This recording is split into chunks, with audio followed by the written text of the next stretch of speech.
I've been working as a professional painter for 22 years. And today you're going to see how I paint my very first tank.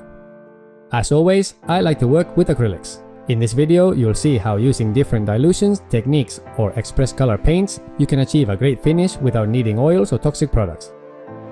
This tank belongs to my friend Edgar, and if you want to get a copy, I've left a link in the description of this video. The tank is already fully assembled. But in this kind of project, modelers usually paint the parts separately. It might seem like a mistake to have assembled everything before painting, but we'll see if that actually affects the final result. The only things I'll be painting separately are the miniatures, and I used magnets, which will make it easier to reattach them to the tank once they're finished. The first thing I'm going to do is apply the base color to the tank. For that, I'll be using the Geraldes Infinity Airbrush with a 0.4mm needle and the compressor set to 1.8 part pressure. I'll be using green-gray from Model Color, diluted with a few drops of Spanish water.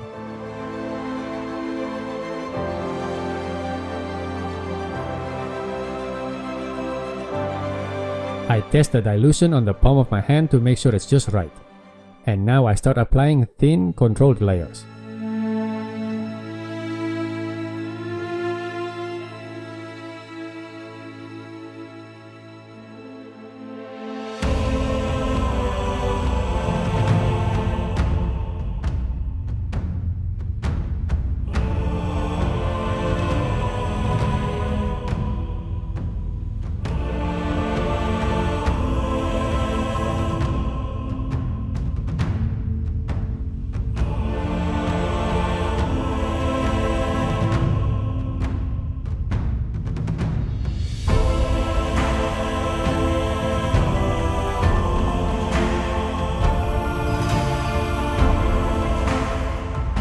To the previous color, I add a few drops of postal green to apply a general highlight to the tank.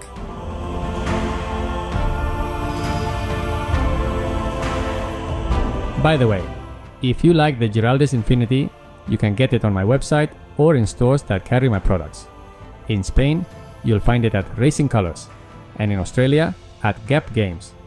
There's a full list of shops available on my website. At this stage, it's important to apply a general highlight, so that some panels appear lighter, while others keep the base color.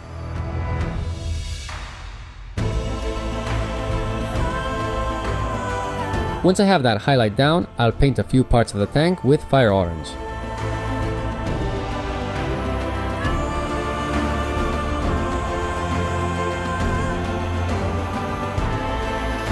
Two coats is more than enough.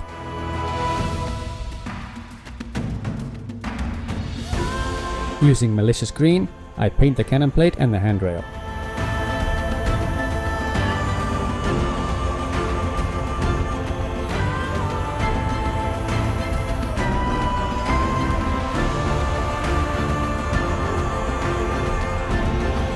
The easy part is done. Now with dark grey blue, I'm going to start doing weathering on some of the panels. For this, I'll use the Artis Opus Series D brush. I load a bit of paint and dab it off on a paper towel. The idea is to do some stippling on certain areas of the tank. This helps create texture and a worn out look.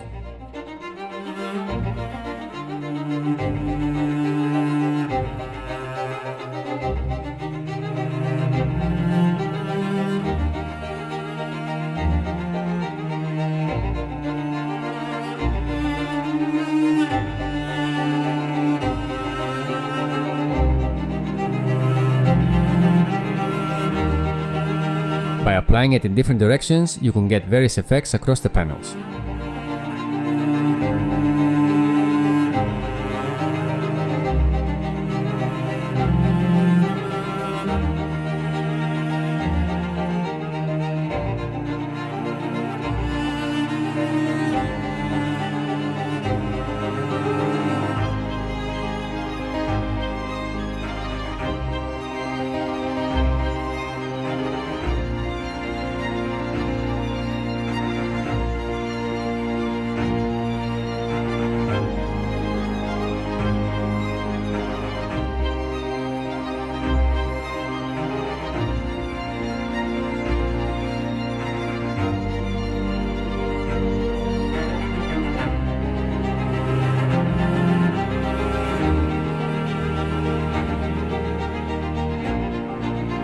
For the tank treads, I mix grey with black.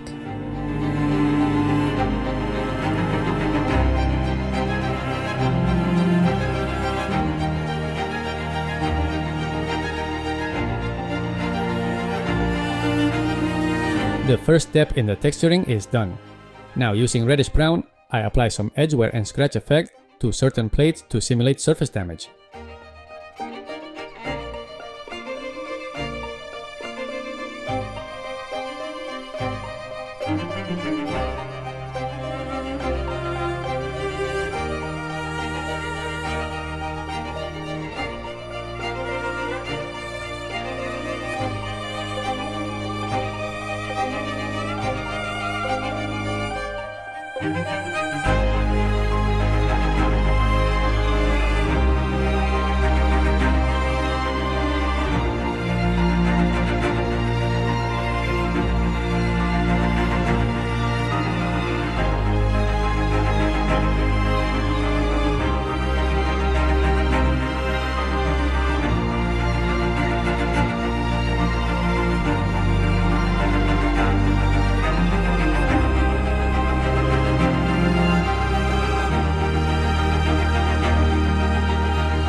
In this step, the key is to make the stains and scratches irregular.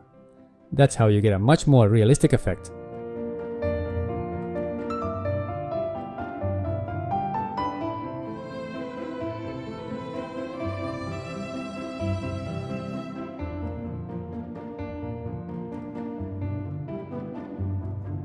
Now, with Express Color, I'm going to better define the panels on the tank. You don't need to use oils. If you dilute Express Color with a bit of water, it allows you to easily define the panel lines and also apply washes to shift the tones of the surfaces.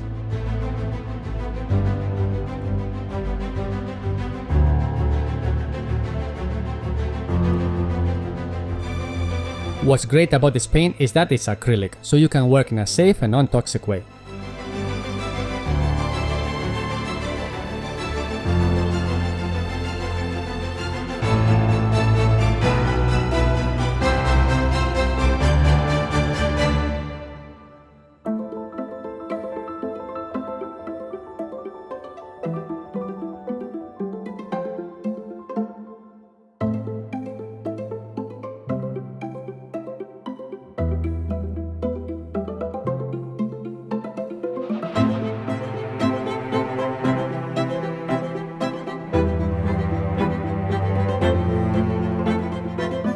You can apply generous washes and then spread them out without any issue.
can see, I switch brushes depending on the area I'm working on.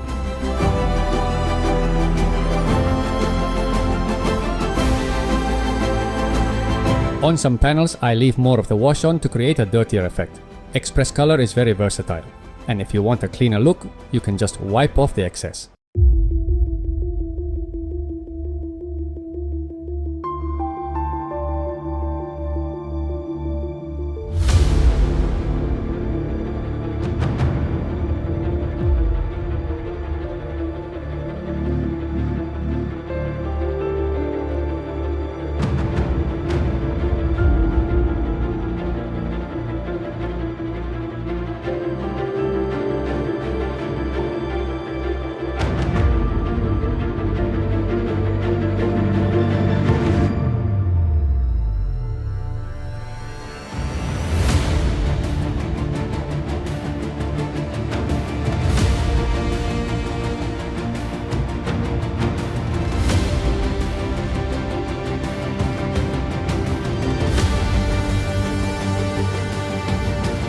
Once the Express Color washes are dry, the finish is matte.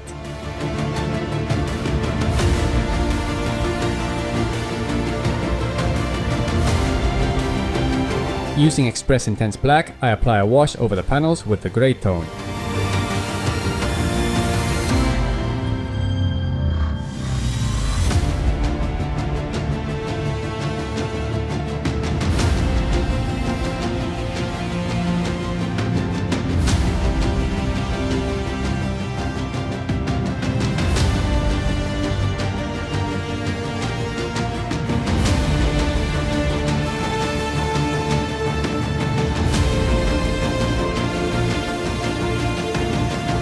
Once the black wash is dry, I begin adding more wear and tear to the grey panels to get a more weathered effect.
As you can see, doing this kind of weathering is really easy, using only acrylic paints. No need for enamels or toxic products to achieve these effects.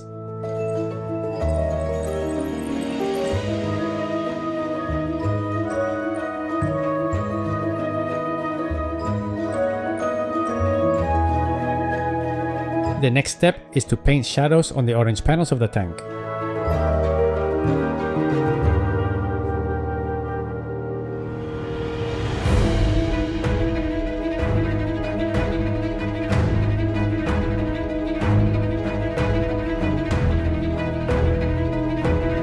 Using the Artisopo Series D brush, I mix black with a bit of reddish brown and apply wear effects to the orange and green panels.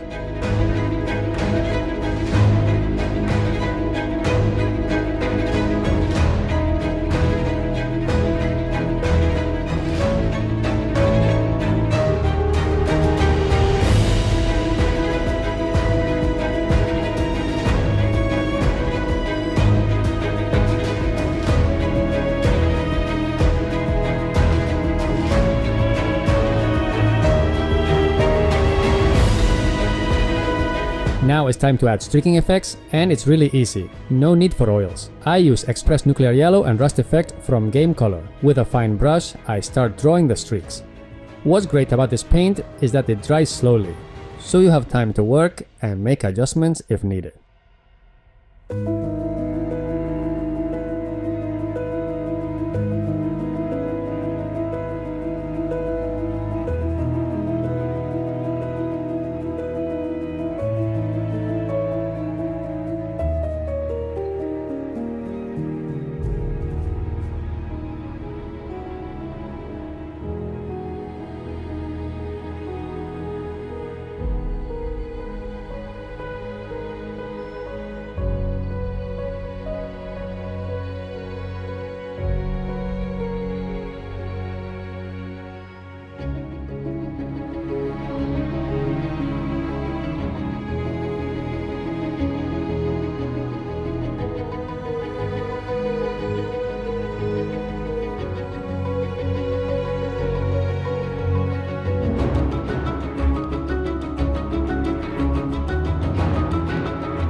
The tank is looking more and more weathered, and honestly, painting it fully assembled hasn't been difficult at all.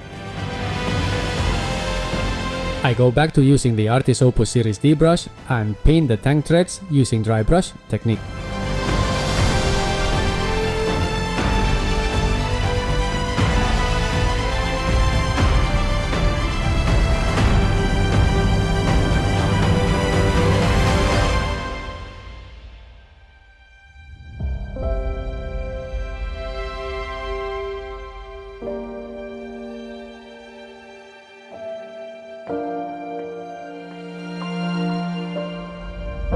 With a brush from the Series S, I paint some of the rivets and also highlight a few edges to give it an even more realistic effect.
The tank is almost finished. Now it's time to paint the energy cannon, and for that I'm going to use fluorescent yellow.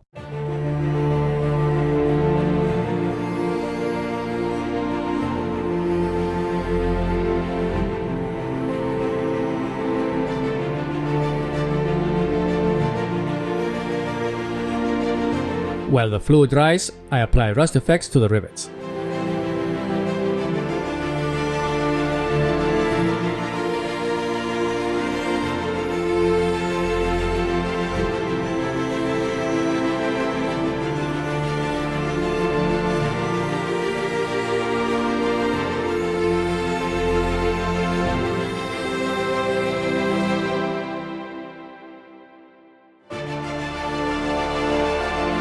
The yellow is now dry, and I use fluorescent green with the airbrush to add shading.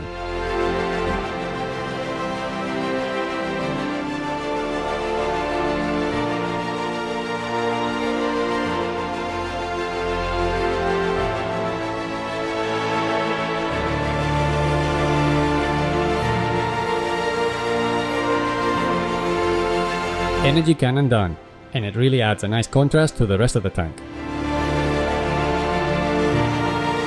To better define the threads, I mix several express colors with Spanish water.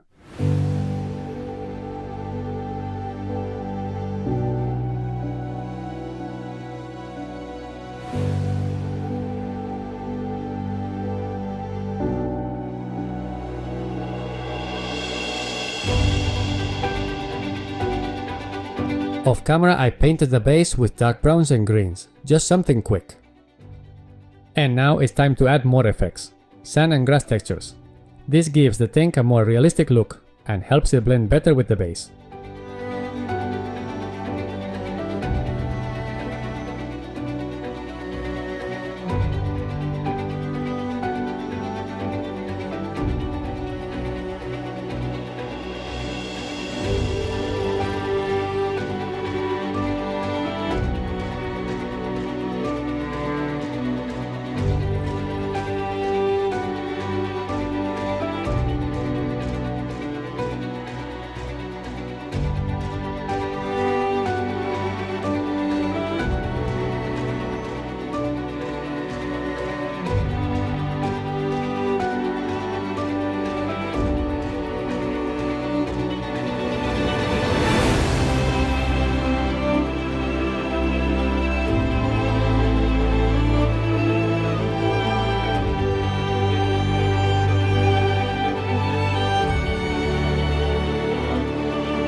Using the oil stain product, I apply it to certain panels of the tank to give it a satin finish.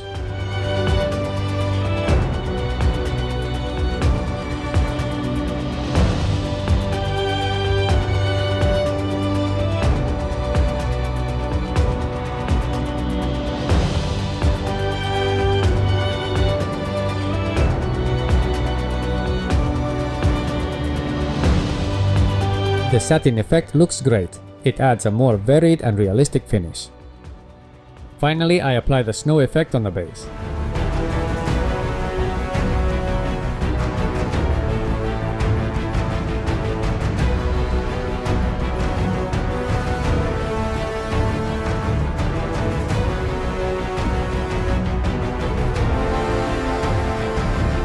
And the tank is finished.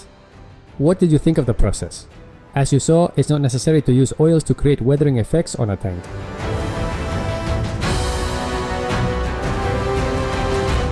In the next video, I'll show you how to paint the soldiers.